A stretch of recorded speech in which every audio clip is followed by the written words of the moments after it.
Right, so Christmas has come and gone, and we've got a little bit of Christmas pudding left over. A little bit sad and dried up, but not gone off. So let's have a look at something we can do to use up this last little bit of Christmas pudding.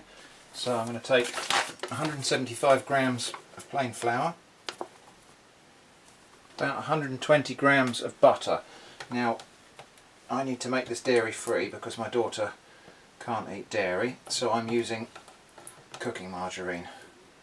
I've got this rubbing in tool here, which is just for rubbing fat into flour.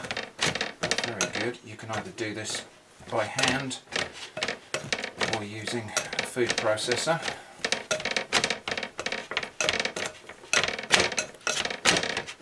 And just keep on going until it resembles breadcrumbs. So 120 grams of sugar.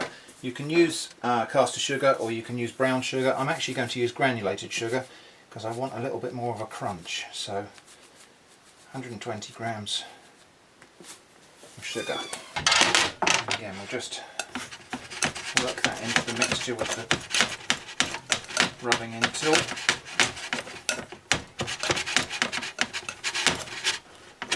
There we go. And that's going to be our crumble topping. Couldn't really be much simpler than that.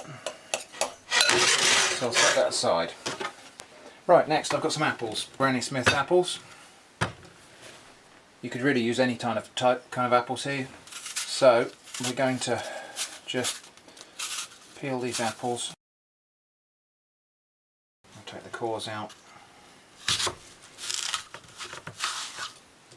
And then I'm just going to chop these up into fairly small pieces.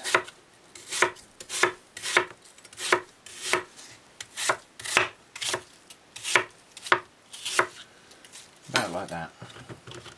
I'm going to chop these up, as I say, fairly small because I'm not going to pre-cook these before I bake the crumble.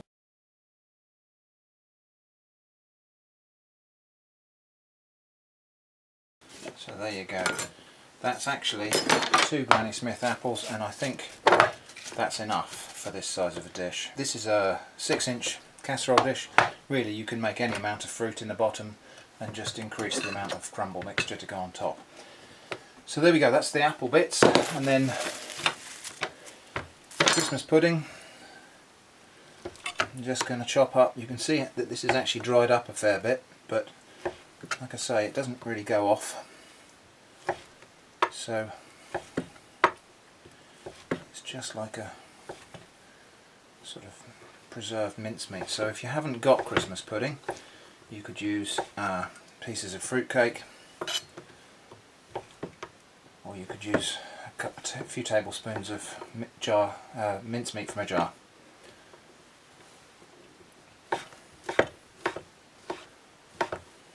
But really, this is a recipe for the day after Boxing Day or something like that. So there we go, I've diced up my Christmas pudding about the same size as the pieces of apple. I'm just going to put that into the pan and I'll just mix that together by hand roughly. Doesn't need to be very precise or even. Right, so then just a couple of tablespoons of sugar over the top of the apple there, just to sweeten it, because it is quite a tart apple, the Granny Smith. If you're using a sweeter dessert variety, you might not need so much of this sugar, and I'll just toss that together so the sugar's coated all of the apple. Just make sure that the Christmas pudding isn't completely all in one clump somewhere. There we go. And then, so then the crumble mixture, we'll just tip that over the top like that, and then I'll just use a fork to distribute it around the dish. Now there's several schools of thought with crumble. Some people like to press it down so it makes a kind of cookie type of layer on top of the apple. Personally, I like to leave it completely loose like this, and then when it bakes it stays crumbly and light and airy. So that's ready to go in the oven. Just one little touch before I put this in the oven.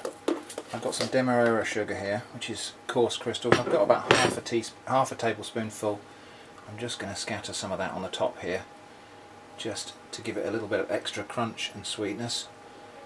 This is going to be quite a sweet dessert, but you know, it's Christmas still. Right, so here we are, oven set to 180, crumble goes in, 25 minutes. Okay, that's 25 minutes, so let's have a look. Yeah, there we go. So, slightly toasted and caramelised on top.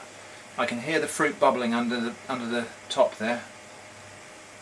So what I'm going to do, we don't serve this straight from the oven because it'd just be scalding hot. So I'm going to set that aside, and actually that can sit there for an hour cooling down, and then it'll be served kind of warm with custard. Right, so let's have a look at this. The top is lovely and crisp. The fruit underneath is soft and nicely cooked. Look at that. Look at that lovely apple and Christmas pudding mixture in the bottom there.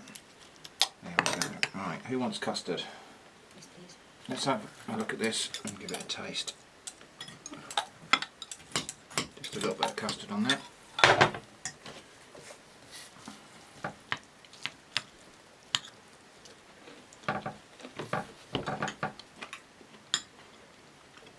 It really is delicious. I like Christmas pudding, but actually I think I might like this a little bit more.